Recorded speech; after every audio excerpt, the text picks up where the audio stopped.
руугаа оръё. За өнөөдрийн энэ манай үйл ажиллагаанд Moise хаягаа идэвхжүүлцгээе гэж энэ удирдамжийг бас та бүхэнд танилцуулахаар манай Google компани Монгол дахь суурин төлөөлөгч Өсөх Баяр маань одоо бас орж ирсэн байгаа. Ингээд Өсөх Баярыгаа урьж байна. Та бүхэн бас анхааралтай сонсоорой. Ямар удирдамж вэ гэдгийг бас анхааралтай сонсоорой гэж хэлье. За багштай баярлалаа. Та бүхэнд энэ өдрийн мэндийг хүргэе. Өдөрөө сайхан үргэлжиж байна уу? Дулаахан хувцалж байгаа гэж найдаж байна. За би дэлгэцэн дээр удирдамжаа гаргаад ирээ. За энэ удирдамжийн гол зорилго болохоор сургуулиуд маань Google-ийн Workspace-ийн экосистемийг ашиглаад менежментээ хэрхэн сайжруулах вэ? За дээрэс нь одоо цахим танхим олсон сургалтыг яаж үр дүнтэй яг нэвтрүүлэх вэ? За хэрвээ бид нэр маргааш 100 боллоо гэхэд энэ цахим танхим олсон сургалтаа бэлдэж чинь эсвэл тэлээч хэлбэрээр үзэх юм бол энэ бүх аюулгүй байдлуудаа хангах энэ юмнуудыг одоо идэвхжүүлэх зорилготой ийм л тэгээ энэ аяны бидэд 4 шаттай зохион байгуулсан. 4 шаттай бодож одоо концептыг бодсон. За энэ 4 шат болгоноо давсан сургуулиудын удирдлагууд шагналтай. Тэгтээ энэ багш маань микрофоноо зүр яагаад гэж юм.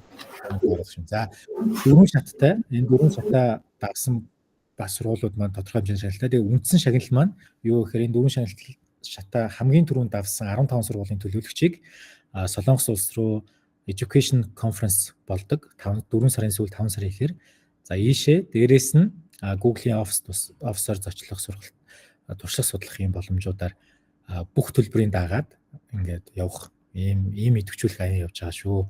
За ингээд энэ идэвхжүүлэх аяны деталуудыг одоо танилцуулъя. Тэгээ та хэд маань сонирхолтой санагдчихвал бас реакшнаа явуулаарай. Намайг бас дэмжээрэй ярихт маань би бас ингээд та онлайнаар сургалт оруулах чинь ганцаараа яриад байгаа юм шиг эвгүй байдаг тий.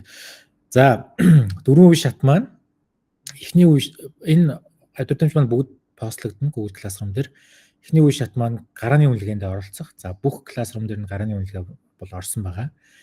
За бид гараа хаанаас эхэлсэн бэ бүгдийг тооцож аваад. За 1-р үе шат сургуулийн нийт багш сурагчдын дор хаяж 75% Moise хаягийг идэвхжүүлэх. За энэ бүгдээр 12 сарын 20-ны дотор дуусгаад за эхний 60 сургуулийн шагналтай. За ямар шагнал байгаа вэ гэхээр албан ёсны нөгөө шин дизайнтай албан имэйл буюу Moise хаяг нь утасны дугаартай нэм сургуулийн нэрийн утастай. Одоо та хэд маань гадагшаа Солонгос орн руу ингээд зочилж мочлоод явах бол нэрийн утастай олон орны хүмүүстэй солилцоод явах. Энэ зөвхөн Солонгосын сургууль боловсролын системтэй танилцуулж бүс нутгийн Станы орнууд, Эстон зэрэг өндөр хөгжилтэй орнуудын боловсролын системтэй бас туршлага солилцох хурал байгаа юм байна. За энэ дээр ингээд ийм ашиглах нэрийн утсыг бидэд бэлдэж өгөх юм. За 2-р үе шат Google Classroom-ыг цахим 7 хоногт ашиглах. За 12 сарын 27-ноос эхлээд боловсролын сайдын 7 сарын 19-ний А1 тушаалаар бүгдээрээ цахим 7 хоног явах гэж байгаа. За энэ цахим 7 хоног дээр боловсролын ерөнхий газраас удирдамжууд гараад сургуулиуд руу яваад эхэлсэн.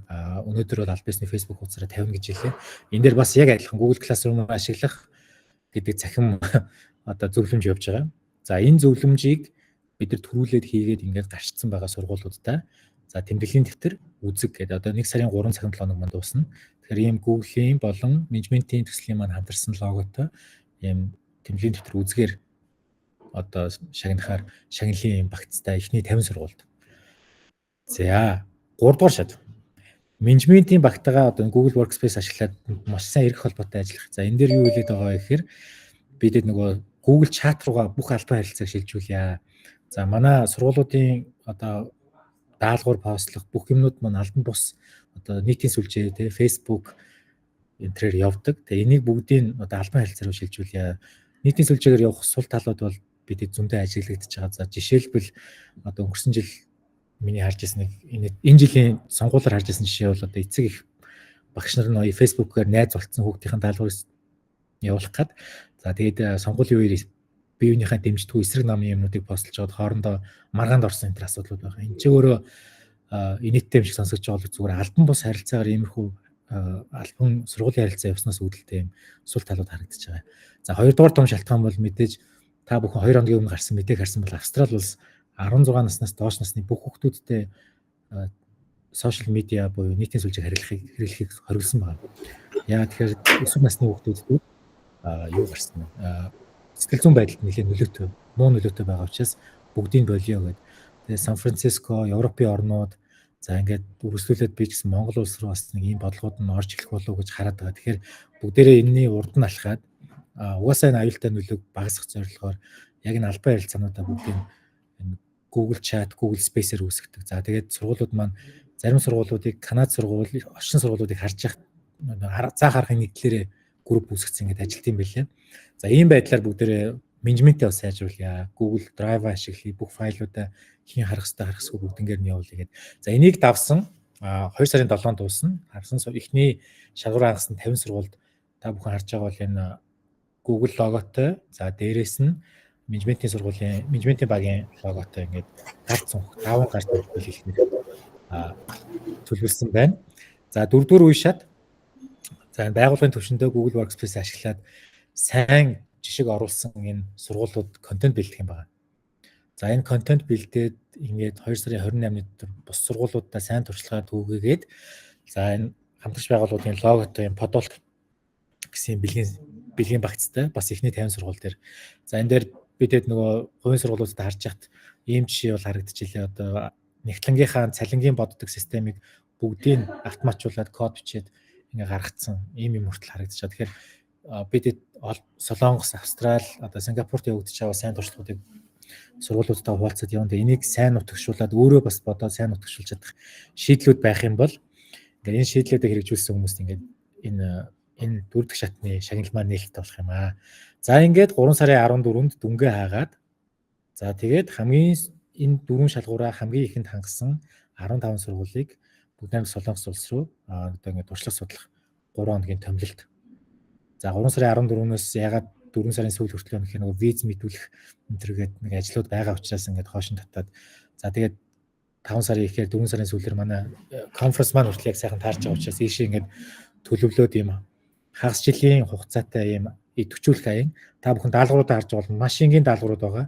Угаасаа одоо яамнаас боловсролын газраас сургуулиудаа хийгээрэй гэсэн ажлууд байгаа. Энийг та бүхэн маань хийгээл юм богино жижиг хэмжээний шагналууд аваад за тэгээд том одоо томилтоор явах шагналаач авах боломжтой. Ийм өдөртөмжийг бол танилцуулж байна. Тэгээд энэ дээр ер нь бол деталийн ингээд ярьчлаа. Одоо би ингээд яриагаа зогсоод асуулт аваад энэ өдөртөмж таалагдж байгаа бол бүгдээрээ реакшнаа явуулаад за тэгээд микрофоноо нэгээд асуулт асуугаа явчих тий. За оролцмоор байгаа сургуулиуд байна. Оролцмоор байгаа сургуулиуд реакшн өгөөрэй. За сайн байна уу? Сайн байна уу? За асуулт асуух гэж байна уу манайхнаас? Асуулт асуухгүй. Гэхдээ манайх ер нь бол нэвтрүүлээд сургуультаа хэлчихсэн байгаа. За манай цэгцүүлэг сургууль ярьж. Тэрийг харуулж одоо нэвтрүүлж байгаагаас сонирхуулж болохыг хэрвээ цаг гаргасан. Тэгээ тэгвэл зарим сургуулиудаас угаасаа нээлттэй хэрэглээр нөгөө эхэлж байгаа.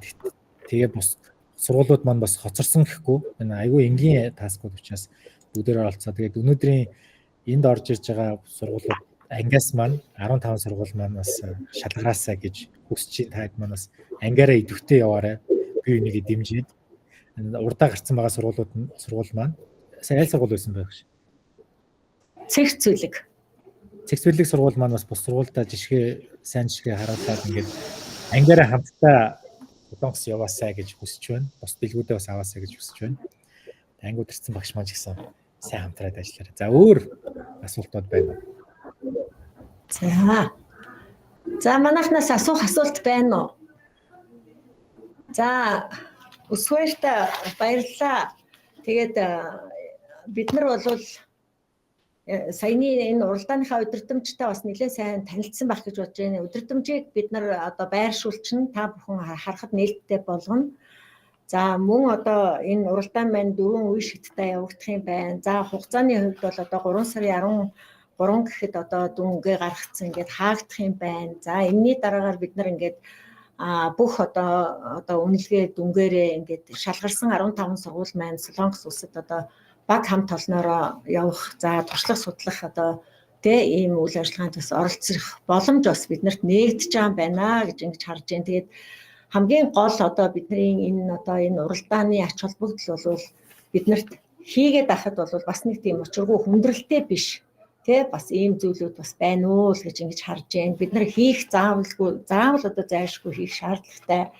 Одоо боловсролын одоо байгууллага, сургуулиуд, удирдлагын баг, багш нар маань одоо энэ MOIS хаягийг идэвхжүүлэх. За одоо Google Doc, за энэ Google Sheet гээд ингээд энэ дундын файлуудыг үүсгэх гээд ингээд энэний өмнөх дөрвийн хичээл дээр ч гэсэн та нар маань одоо цаг хугацаа хэмнэж, тийм ээ. За энэ одоо мэдээллийн технологиг одоо орчин үеийн одоо шийдэлтэйгээ хослуулад ингээд хэрэглээд яваарай гэдгийг одоо ангийн багшийн зүгээс бас санал болгож байсан. Тэгээ энэ зүйлүүд маань ингээд орж ирж байгаа нэмэлтээр бол шинэ ажил бол биш. Бидний хийж хэрэгжүүлж байгаа ажил маань одоо ингээд бас уралдаан болоод ингээд бид бүхэнд одоо идэвхжүүлэх аян болж орж ирж байгаа ангийн багшийн зүгээс бас их баяртай байна. За манай одоо цэгцлэх сургууль маань энийг одоо хэрэгжүүлээд хийгээд явж байгаа гэдгийг сая сургуулийн захирал мөнх саруул маань хэлж байна. Тэгэхээр одоо танаа сургуулийн хувьд за мөн одоо бид нар нөгөө багаараа одоо багийн зохион байгуулалтын одоо менежмент гэдэг одоо энэ хичээлүүдийг үзэж байгаагийн хувьд одоо яг энэ говийн Б ангийнхан маань бас хамтарч багаараа энэ дээр бие биендээ бас дэмтэй ажиллаж одоо өөрийнхөө говийн Б ангиас одоо олон одоо сургууль маань энэ уралдаанд бас шал